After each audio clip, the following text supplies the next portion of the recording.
And so I think when you take the context of how do we rebuild neighborhoods, we have to exhaust every tool that we have, right? And I know, the tax abatement and incentive conversation is supercharged, but I also think we have to dissect that, right? Like we have to dissect that between the Gilberts of the world and the Bedrocks of the world versus similar tools, and the mechanics are similar to actually get what we want to see done in our neighborhoods, right? Like the tool in and of itself is not the bad thing.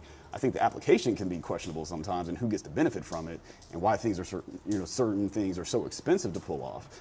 But I think the merit of the tool is what it is, and I think that because we have these issues with valuation gaps in our neighborhood, because our rents are naturally low and we wouldn't even be able to charge certain higher rents, nor should we have to get creative about how to solve these funding gaps.